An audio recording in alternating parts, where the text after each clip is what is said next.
Honda wanted to capture everything great about summer in one word: Summerbration. That's in the Honda Summerbration sales event. Now throw in some meat and fire, and you have a Barbabration. Hurry in and get a 2017 HRV for 0.9% APR from KBB.com's best value brand at your Honda dealer. Visit your Metro Milwaukee Honda dealer today during the Honda Summerbration sales event. Based on 2017 Brand Image Awards from Kelley Blue Book, visit KBB.com for information. APR financing offers available for well-qualified buyers. See dealer for financing details. Blog Talk Radio. Good evening, all, and welcome to a Thursday edition of Sin's Chat Corner. I'm very excited because this interview actually came up very unexpectedly. We were anticipating to have Malik Hatab on our show this evening, and unfortunately, due to a set of miscommunication, we are unable to provide that interview for you. Fortunately, we were able to reschedule that for this coming Thursday. And so I'm very fortunate tonight to have an actress on our show by the name of Luenell. That's Leunell.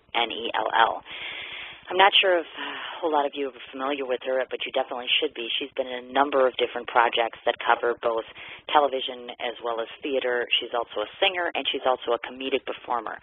So she has a number, just a plethora of things under her belt. What I'm most excited to talk about this evening is one of her main pet projects, of course, which is the new movie coming out. It premieres tomorrow, as a matter of fact, and it's the new Sony production, and it's in 3D. It's entitled Hotel Transylvania. I'm not sure if everyone is familiar with this particular film, but if you happen to be a parent of any small child, as you all know, all of us love to take our kids to the animated movies. So it kind of goes without saying that this will be a blockbuster hit, especially as it relates to Halloween coming around the corner. I know that her co-stars include Adam Sandler, CeeLo Green, Kevin James, Fran Drescher, of course, from The Nanny Show, Selena Gomez, and Steve Buscemi, which obviously, if all of us know who Steve Buscemi is, he's the typical classic mobster type. I remember him from The Sopranos show. And additionally, of course, he's been in the Boardwalk Empire franchise, which is on HBO. So she's got an amazing cast, and she's got Jendi Tartakovsky, I can't believe I said that right, as the director of the film. So it's just a power package of talent, and I'm very excited to learn just all about different things for her.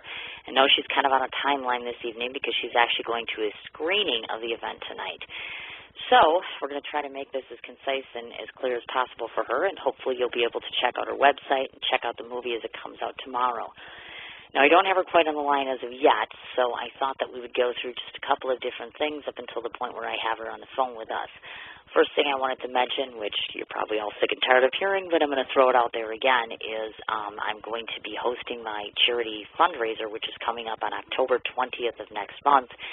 This is a fundraiser that is due to raise funds for the Wisconsin Breast Cancer Coalition. As we all know, breast cancer has become more and more predominant in society these days. And so I am hoping to be able to shed some light on not only their organization, but to be able to do some good work as it relates to raising funds for them. And because I am the chairperson, I don't need to tell you I'm pulling my hair out as it relates to finding all sorts of volunteers, vendors, individuals to participate, etc. I just think that it's going to be an absolutely wonderful venture, and I cannot wait to have everyone participating in it. But I do need some help. Certainly, if you happen to know someone who, I believe I'm down to needing one more vendor, if you happen to know somebody who happens to be interested in a charity date auction, someone who could supply food, volunteers, time, definitely looking for raffle donations, anything along those lines, let me reiterate to you once again the ways in which to get a hold of me. I can be located on Twitter at SANDB111. I have a Facebook page for my show, which is, of course, Sin's Chat Corner. I also have a personal page, which is Cindy, last name spelled M-I-C-H. And, of course, I have a direct email address, which is CIN4251@gmail.com. So fortunately, we have those different venues to be able to get a hold of me. And certainly I would advocate if you go ahead and do a Google search of Wisconsin Breast Cancer Coalition, I wholeheartedly advocate taking some time to check out the types of work that they've been doing, as well as looking into ways that you're able to help or volunteer or donate. I can't tell you what of a sizable donation it is just to be able to put your time into things. It's just immeasurable. There's just not more I can say about that. So certainly, October 20th is the date, 7 to 11. Please be sure to look not only online, but I will be contacting radio stations, television stations. I'll be getting the word out simultaneously to everyone. So certainly, please make it a point to try to get participated in that. My second order of the business this evening is a favor that I'm doing for a dear friend of mine, Christina Elliott. When I was on Facebook today, she brought some very disturbing information to me. As we all know, I'm a huge advocate for talking about how the media tends to sensationalize and or overlook things as it relates to some of the pertinent issues that we have going on in the country nowadays. Sad to say, there have been 12 lives that have been lost as it relates to the military, and not one word has said, no one has said anything in the media about this. The government just doesn't want us to know, apparently, how troops are continuously being lost, being put into harm's way, being asked to do things that are above and beyond the call of duty. And what I find so sad is just, and again, it looks like we have you now. We'll get back to that as soon as we get finished with the interview. And here we go. Good evening, Luenell. Yep, it's me. Hi, how you doing, doll? Hi, I'm doing good. Can you hear me okay? I can hear you just fine, actually. We were just talking about you a couple minutes ago, and I said, oh, my goodness, she's on a time crunch, so I hope that we're able to get through everything we need to. Here I am, honey. I'm multitasking. I'm riding. Actually, we have a screening of Hotel Transylvania tonight. Yes. I'm doing some last-minute errands before we go to the screening. I understand. That's perfectly fine. I've tried to make these questions as simplistic as possible, so I'm going to kind of throw things at you. It's going to cover a little bit of everything, and then we'll get to the film. I think that'll give everybody a good heads up. Okay. I wanted to say to everybody who doesn't know, I know that your origins derive from Arkansas, and I discovered that you're the youngest in a family of 8. And obviously, as I know, your father was an Army man, which I'm guessing would mean a great deal of travel for you, just based on other military families, of course. I'm wondering if you could maybe elaborate on your childhood memories and how that kind of played into your eventual professional career. Well, it didn't at all, actually, because tragically my father was murdered when my mother was pregnant with me, when she already had 7 kids and she was pregnant with her 8th, me, my father got killed. So I really didn't do any of the military traveling that possibly my brothers and sisters did. What had happened was, out of all tragedy comes, something good. And had that not happened, I might have been actually raised in Arkansas. And I would probably be, have 4 kids or so by now. But I was transferred to a family member and was raised as a single child in the Bay Area. Had I not been raised in the Bay Area, I probably wouldn't have been exposed to, theater and so on and so forth, which did help mold my career. I gotcha. Okay, wonderful. Now, I understand that you attended the Oakland Ensemble Theater. Is that correct? I believe that's been told. Okay. Yes. Now, it's presumed that by utilization of that education that you were able to solidify maybe some of the roles that you went on to do, obviously, films such as All About Steve, and Borat, and So I Married an Axe Murderer. Can you maybe elaborate on how each of these theatrical experiences has honed your craft further as an actress? Well, I think actually the things that it was a combination of a bunch of things. Before I even started the Oakland Ensemble Theater, I was in the church choir. So that's sort of like having the rehearsal on a Wednesday and the show on a Sunday. That gets you over stage fright and teaches you quick turnaround, performance capabilities, and so on and so forth. Then when I went into theater, I, got the feedback from the audience and everything and learned, a little bit more timing and blocking and how to work well with others and this and that. And before I actually left over and moved to Los Angeles, I had the opportunity to become a talk show host and DJ on an African-American-owned and operated television station that was operating before BET called the Soul Beat Television Network. And that gave me the experience of being quite popular, having a bit of fame, having people that want autographs and take pictures and all that before I ever left Oakland. So when I came to Los Angeles, none of this paparazzi and anything was foreign to me. It was what I had been used to for years already. Gotcha. Okay. Got it. And now, so as far as solidifying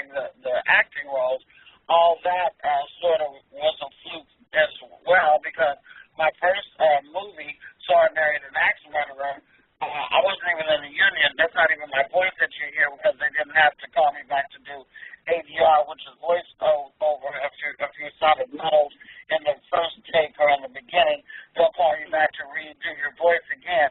So they didn't have to call me back for that and pay me for that because that was my first movie and I got waived from having to pay the fees to join the union. So I wasn't in the union yet. And I really just got that audition. I didn't even have an agent, but a friend of mine who I was with couldn't make his agent called him to audition for that part. And it was for a man. And he said, I can't go, but, listen, somebody can I send my friend? And the agent said, yeah, just let's get somebody in there. I secured this audition, let's get somebody. And I went in for the audition, and I got the part. Look at that. Oh, my goodness gracious. Yeah. Right. My gosh. Now, can you tell us or maybe share with me your preference in terms of genre performance, meaning, obviously Borat is one type of film, whereas, let's say, the All About Steve and the Axe Murderer. I mean, obviously there's comedy that comes along with it, but I know that you've also done other roles theatrically, maybe in somewhat of a different genre. Do you have a preference as it relates to theater parts that you do, or theatrical? Well, I do prefer to be called in because of who I am and my comic ability that I can bring to the set. A lot of times, sometimes I get to come in and do, a lot of improv and sort of like write my own stuff, which of course I can write better for myself than anybody has been able to date. Right. The more stressful work comes in when you have to deliver the dialogue as is written with no variation. For a part. Borat was pretty improvisational, but they gave you the setup just like on the Larry David show, Curb Your Enthusiasm. They give you the setup, but you don't really have a script. You sort of improv your way through it as long as you hit all the beats and make all the points that they want you to make. Right. I do have a preference in genre, and I love romantic comedy, or I like to keep it light. I don't get too deep, but that is changing, as with most comedians, Robin Williams and Eddie Murphy and everything. There are times that you do want to see if you have anything else to bring to the table, and you want to go into a dramatic acting role. A lot of comedians transition into that quite well. Oh, definitely. I would have to agree with that. And it's pretty clear to me just in conversation and hearing this and looking at your body of work that I would say that one of your passions is just clearly defined as comedy. And I know you've gone on to host various comedic ventures. Do you feel personally that comedy is just a true gift for you, meaning it's just something you just have a knack for? For me, I think that is exactly correct. It's just like you can teach... pardon my vernacular, you can teach someone to sing, but you can't teach a person to sing. You know what I mean? Right. You can teach a person the technology of singing, but you can't make a singer who moves people out of that. That is their gift. So you can help people learn how to be comedic, but a true gifted comedian or comedian has got a gift. I would be this way the very same way whether I ever took the stage doing comedy or not. Because what you see on stage is 97% of who I am. It's what I feel, it's what I think. Nobody writes my scenarios for me. I do all that out of life experiences like a Bill Cosby or Richard Pryor or George Carlin. But George was way smarter and more deep than me. I keep it shallow as a kiddie pool. I'm just like, relationships, sex, kids, dating, getting older, getting fatter, all those regular things that happen to everybody are the subjects that I speak on, which is why I can do so many multicultural things, because everything I speak about has no culture to it. It's just human, what everybody goes through. Oh, certainly, definitely. Now, if I were to ask you, as it relates to your three different talents, meaning acting, singing, and comedic, which would you personally prioritize in terms of if I asked you, all right, best talent to, how would you categorize yourself? Comedian first, because I think that is what I was gifted with, and that's what enabled me to do the others. Acting second, because I still love that genre, and singing last. I used to have a beautiful singing voice, but after years of partying and screaming like a lunatic on stage, my voice has gotten a little raspier with a Tina Turner type of growl to it now, and I'm not as smooth like I used to be. But I can still work with those, because it's not really all about the singing, it's about the performance. I'm sure that all of us could agree Liza Minnelli does not have the greatest singing voice in the world at all, but she's a wonderful performer. Oh, certainly. I would definitely have to agree with that. Certainly. Yeah. Now, for those members of the audience that may not actually be aware of this, I know that you have hosted what's called Between the Sheets with Luenell. Now, can you detail for us, the individuals who don't know, what was the inception to that concept and how you got into that and what it entailed? Between the Sheets with Luenell is a segment that I do on Cannon's Countdown, which is Nick Cannon's radio program that's broadcast mainly in the East Coast. It's just 30 seconds that I just blurt out little helpful hints that can keep your relationship afloat. Such things as don't make it always be about the woman dressing up like a kitty cat or a naughty teacher or something like that, or a fairy, that is not, your men's athletic jersey and your socks aren't turning us on either. Sometimes you men have to dress up and do it a little bit too. Why don't you dress up like a cop or a cowboy or a fireman, and do it for us as well. It's not one-sided, That's what they pay prostitutes for. My boyfriend needs to be listening to you. I'm just saying, honey. That's another thing is I don't do comedy just for women. I think that bores the mess out of men when they go to a comedy show and a woman says something, talking about something only women can relate to. You have to be relatable to the men, and coming to see me in a stand-up show, I feel is sort of like a master class in relationship, because the men are listening as intently as the women, as they should, because I have lots to say. I think I speak for all I can do is speak for women point of view, because I've never been a man. I have 4 brothers, and I do know a lot about how they think, but I do speak from a female point of view. But it's always with love and with intention and, trying to, I always say I'm here to help. I'm here to help. And that's greatly appreciated. Oh, my goodness. Now, I want to speak about your television performances. I have to say that your range in performance is just, to me, personally very impressive. For those of you that don't know, I'll give you some examples. You've been Californication, Nash Bridges, Tracy Morgan Show. Obviously, you mentioned the Soul Beat TV network, Always Sunny in Pennsylvania. Do you find that the transition... Philadelphia. Okay, thank you. It's a Thursday. Thank you. Do you find that the transition is difficult, going maybe from theatrical performances to TV, having to transition, meaning I'm on this project to this project?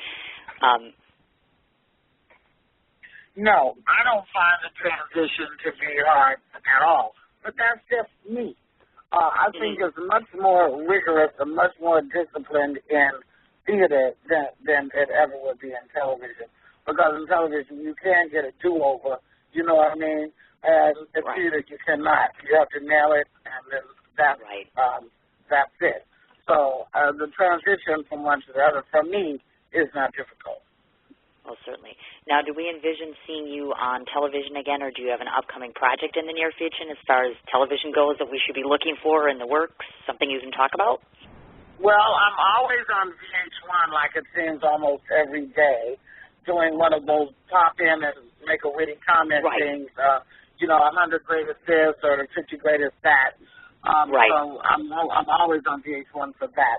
I have a script for a pilot for a show for myself called Loving Luenell that we're currently trying to shop and get someone to take an interest in, and it's a great script, and it's been in a script writing competition, and it's in the finals and in New York City, and just recently, and we're looking forward to somebody doing that. I definitely want to, if not that, get on as a regular or reoccurring role on a established daytime sitcom. My girlfriend Kim Whitley just the show Animal Practice just started last night, and she is a regular on that show, and that's what I aspire to have happen for me. As far as the films go, which you didn't ask, but I'm just ranting all rattling on, so I may as well go ahead on and say that not only is Hotel Transylvania opening on Friday, and I'm so proud to be associated with all those actors, Fran Drescher and David Spade and Kevin James and Adam Sandler and Andy Samberg and Steve Buscemi and Selena Gomez and CeeLo Green, and myself. It took 8 years to draw the project. It is aesthetically beautiful. It's in 3D. It's not scurry for the kids. Don't think it's scary. It's rated PG and it's really a romantic comedy. And I can't wait to see it in just a few short hours. I'm very, very anxious and very excited. And on the flip side of that coin, October 5th, we have the sequel to the very manly film with Liam Neeson, Taken. Taken 2 comes out October 5th.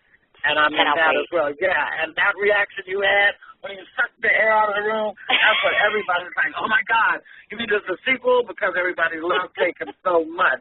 So I'm really, really happy to have a small but very important role in that movie.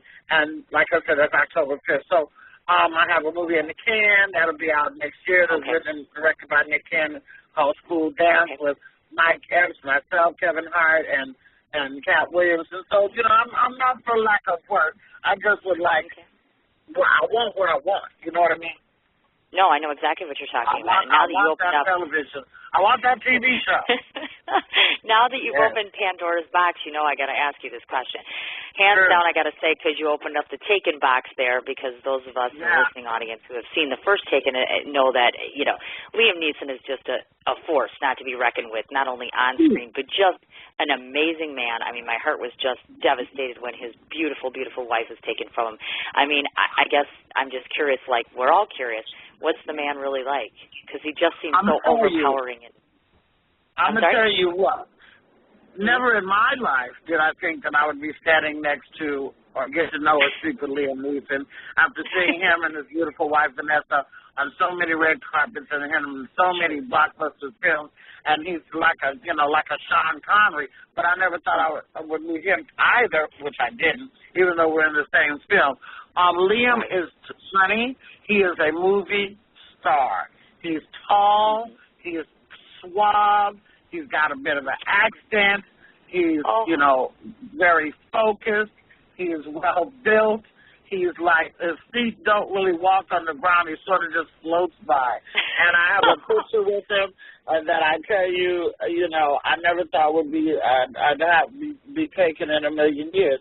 And so not only is the movie called Taken, I myself was taken aback with his presence. Oh, my goodness. And you get to go to this premiere, and you get to be hanging with Liam Neeson. Hanging on him, did you say? Did you say no, I said hanging out with him. I thought you said hanging on him. Well, that's hanging the plan. On him, hanging with him, same thing, really. Oh, my gosh. I would kill to be on that red carpet. That's all I'm going to say about that. I know. Holy goodness. Now, if I were to ask you, as it relates to TV and theater, if you could just tell me on both sides of the fence, for yourself personally, which were your favorite performances, if you were to critique yourself? Well, as far as theater goes, I did a play called Ain't Misbehavin', and I got to say that's my favorite theatrical play for me. Okay. For me to be in, and I just love the music of Fats Waller, and I love the era. It was a period piece, and I love the whole, ragtime-ish of it all. That was my favorite play. And as far as movies go, that's really hard because I had a great time on the set of,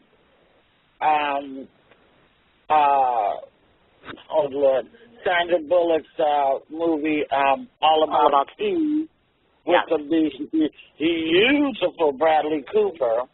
Oh, God. Yes. And and crazy Ken Jeong, who, of course, went on to be in The Hangover.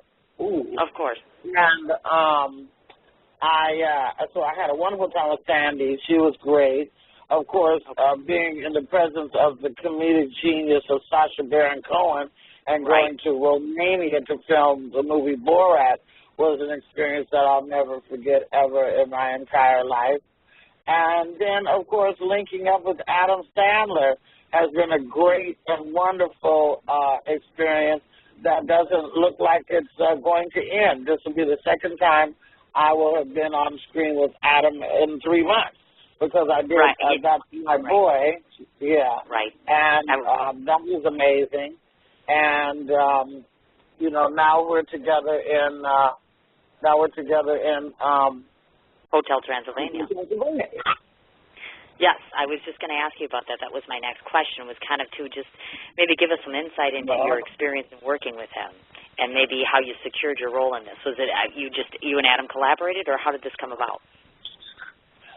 Well, I believe that I put it out there pretty plain to Adam that I would like to be his resident sister in the camp. It's very obvious that he likes to reuse people, people that he loves and can work with and that are, professional and deliver the goods. And he's done that with Chris Rock, and he's done that with,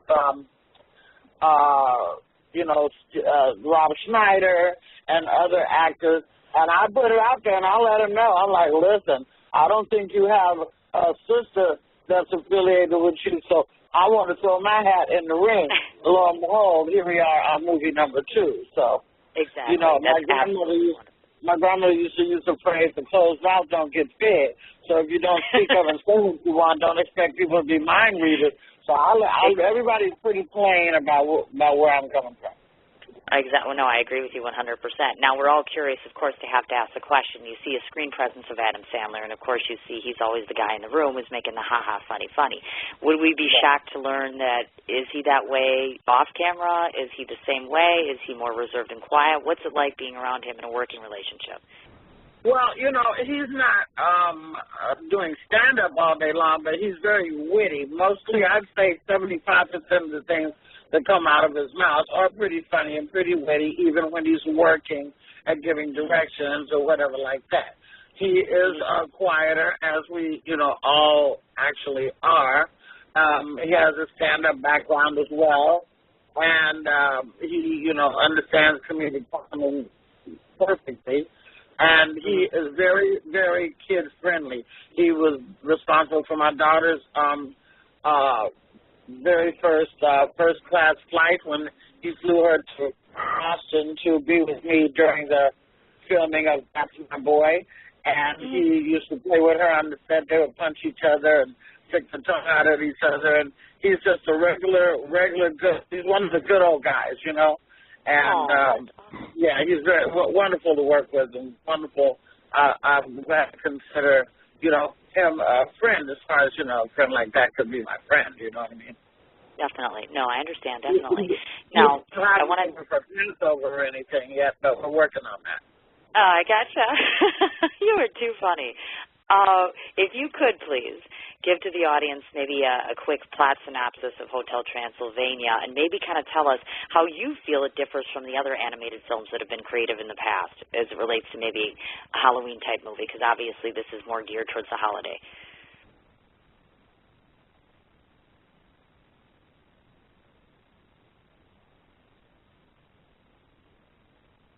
Okay, well, apparently we had Luenell, and now we've lost her. So I'm hoping that we get her back. In fact, we have her back. Just one second. Hi, Luenell? Yeah, I'm here. I'm sorry. I lost you there somehow. And our call dropped, as would happen with a cell phone. Yes. So Hotel Transylvania. Okay, to answer your question, Hotel Transylvania is a film about where monsters go to chill. Most of the time when monsters are going up and down the street in the town, somebody is trying to whack them. Somebody is trying to set them on fire or stick them or kill them or something like that. And they're always running from somebody. But in this movie, this is where monsters could go. It's like Club Med for monsters. It's where they can go and get a spa or take a steam, and where they can go and relax and, you know, not have anybody hounding them or trying to hurt them or whatever like that. And so that's basically what it's about. And then there's a romantic story in it, and that is Dracula's daughter has a little, you know, I don't want to give it away, but Dracula has a daughter who's 100 and something years old in our years, but it's like 16 in his years, in monster years, and she wants to see a bit of the world. Daddy's overprotective, just like any parent would be. And, you know, the story unfolds from there. That's all I'm going to say right now. Because I know you can't give away too much, obviously. That kind of goes without saying. And as you might have mentioned, just to let everybody know again, Kevin James, Fran Drescher, Selena Gomez, Steve Buscemi, Adam Sandberg, and I'm missing one, David Spade off the top of my head. Maybe can you kind of tell me what you think, just a few of the positive elements they have that kind of bring to this film that kind of take it over the top, do you think? Well, I just think that, you know, monsters are misunderstood, and they have a heart just like anybody else, and they need to, you know, monsters need love too, and that's basically the theme of the movie. So I think that those elements are what is going to be brought out, and love and acceptance and all that kind of stuff. Wonderful.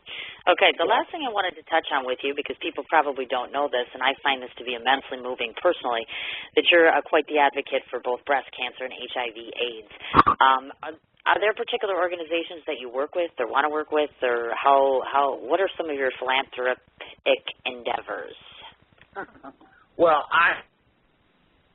as far as back in the 70s, I had a great deal of friends from the theater that I was affiliated with that I lost through AIDS, and then of course being and I am a mother and have a child, I would have a child through anything like that, and so that's where my love for, you know, Pediatric AIDS Foundation comes in. I also have had lumps in my breast that have been biopsied, and thank God were benign, but everybody's not so lucky. So, you know, once your awareness gets lifted like that, you become a little more in tune, and those are the areas where I'm focusing my philanthropic endeavors. I gotcha.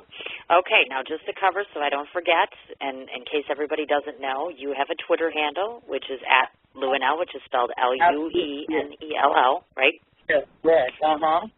And I know that you have an actual profile. It's not an actual page, but I know that you can look yourself up on Facebook as well, where you can get some handy information about Luenell there. I know your website. And my website, yes, which is heyluenell.com, HEYLUENELL.com. Yes, correct. And then, of course, just to let everybody know for the movie itself, Welcome to Hotel T is the actual official Sony Pictures website for Hotel Transylvania, which, of course, opens tomorrow in 3D, which we're all very excited about. Luenell, I have to do two things. I have to tell you that I think you're amazingly talented. I've had a wonderful time with the interview. You have been absolutely amazing. I want to give you an open invitation to come back to my show anytime you want to promote anything. Oh, thank you. And moreover, anytime you go to a red carpet with Bradley Cooper or Liam Neeson, you need to be calling my phone, like ASAP. Yes, sir. I would love to take you that picture of me and Liam if we can get it. And I'll be glad to send it to you so you can go ahead and find over that. Oh, my God. I would absolutely adore that. Any kind of anything you could send me relative to him would be absolutely awesome. I would love that. So I will let you go and get together to your screening. Have yourself a wonderful evening and much success on the film tomorrow. I will be sure to pump and promote it all night long. Thank you so much, and I hope that you're going to go and see it as well. Oh, definitely. I'm looking forward to having another chance to talk to you in the near future. All right. Thank you so much. All right, dear. You take care. Thanks. All right. Okay. Good night. Bye-bye. Okay, that was our exclusive interview with Luenell. I wanted to kind of reiterate, in case you didn't hear all the various ways to find her, she has a profile on Facebook, which is spelled Luenell. Her Twitter handle is @Luenell. Her direct website, and that's where you can find out where she's having her comedic performances or if she's going to be in a theater production, and, of course, obviously, to promote her movies, is www.heyluenell.com, which is all one word. To check out the Sony Pictures movie that's coming out tomorrow, it is Welcome to Hotel T.com, and that is all one word, of course. And that you can go and do a Google search and go ahead and check that out. I find her to be very impressive and very amazing. And the one thing I didn't mention is, of course, Luenell is performing in the capacity of all the voices of the shrunken heads that are actually in the movie. It looks like it should be a very interesting venture, so I'm very excited to have had an opportunity to be able to chat with her about the movie. I'm looking forward to taking my children to go to see it. There's just two other things of business I wanted to cover before we go ahead and wrap up the show this evening. I started to talk about this, and we got interrupted by my interview with Luenell, so I want to bring this to light. My dear friend Christina Elliott, who was actually on Facebook earlier today, had sent me a post. And unfortunately, as I've said before, the media has two goods and two bads to it, meaning the two goods meaning they give us the necessary information and keep us updated on life events. The sad part to that equation is they also either tend to sensationalize things, or in this particular case, they make light of a very heavy situation, or not at all. It was brought to my attention that there were 12 individual lives that were lost, which the media has, to the best of my knowledge, not made any coverage of. And sadly, or what I find to be really disappointing, is that lost lives have really not become news any longer. And that the government, I think, basically doesn't want us to fully know that the troops keep getting sent, they continue to keep losing their lives, putting themselves in harm's way. And honestly, I'd be the first one to tell you, I have no idea why the hell these individuals are still there. So I'm asking everyone who is listening, or anyone who is listening and knows anybody of a military nature or otherwise, if you just pass this information along. We're asking to have a prayer said for, I believe, what's called the Dark Horse 3rd Battalion, 5th Marines and their families. Apparently they've been fighting in Afghanistan, and they've lost a total of 12 Marines in 4 days. I personally feel it would be very nice to see this message spread about, and in fact, I'm going to try to get it spread to a number of my friends in different states and in areas. And unfortunately, the media doesn't feel it necessary to bring this to light. So what I'd like to do is just read their names and their ages, and you would be shocked to see that, according to this list, not one of these individuals made the age of 30, which I find personally disappointing. Justin Allen was 23 years old, Brett Lindley being 29 years old, Matthew Wakert, 29, Justice Bartlett, 27, Dave Santos, 21, Chase Stanley, 21, Jesse Reed, 26, Matthew Johnson, 21, Zachary Fisher, 24, Brandon King, 23, Christopher Goki, 23, and Sheldon Tate, 27. To all of the Marines that gave their lives for all of us this week, it's my honor to be able to speak about them and to be able to make this a part of my own broadcast, and hopefully to be able to reach out to let other individuals know. And again, that is the Dark Horse 3rd Battalion, 5th Marines. And of course, certainly keep them as well as in their families in your prayers and in your thoughts. And never for one second ever don't appreciate the lives that are lost or the things that are done in our particular regard for our freedom. So personally, I think we should start asking more questions to the damn government as it relates to what's really going on. Second thing I wanted to mention, in case all of you didn't know this, in fact, I think I've said it about 8 million times, is that I am a huge Sons of Anarchy fan. I don't know if all the rest of you are, but I'm a Sons of Anarchy junkie, and I've been watching it on a consistent basis ever since it first started. Very sad to say I woke up this morning, and I find it kind of an ironic twist to those of you who can relate to the show. Very recently, this last week, there was the actual parting of one of the biggest members on the cast, which is Opie, which is played by Ryan Hurst. I had to think about that a moment, and it was a very brutal way in which he had passed away on the show there. The individual, Jonathan Kendrick Lewis, who actually had played on Sons of Anarchy for almost 2 full seasons, had actually passed away today at being 28 years old. What I find gruesome about this is this 28-year-old actor apparently, in a very brutal manner, beat his 81-year-old landlady and lost Felice to death, actually, and then he was running away from the police, and, of course, that's how he ended up eventually dying. Very bloody scenario. It's a very weird, creepy irony as it relates to the show. It kind of gave me the shivers. For those of you who don't remember, he played a prospect biker by the name of Half-Sack, and it was in the first 2 episodes of Sons of Anarchy. So certainly, again, another somber note, thoughts and prayers certainly to his family as well as to the very unsuspecting victim, the 81-year-old. From what I have read in the news, is just a very wonderful lady who used to house out her residents to actors and writers and individuals in the industry. So it's just very unfortunate set of circumstances. So thoughts and prayers out to lots of people this evening. Lastly, to close out the show, I just wanted to mention tomorrow morning, my next episode is going to be interviewing a nonprofit organization that we have here in the Milwaukee area. They have individuals that work for them, and it's called Beads of Hope. What they do basically is they make beaded necklaces, and they use third world country workers that actually create them, and they take the money and they turn it around and they give it to third world countries to be able to support them in terms of residences, foods, and education.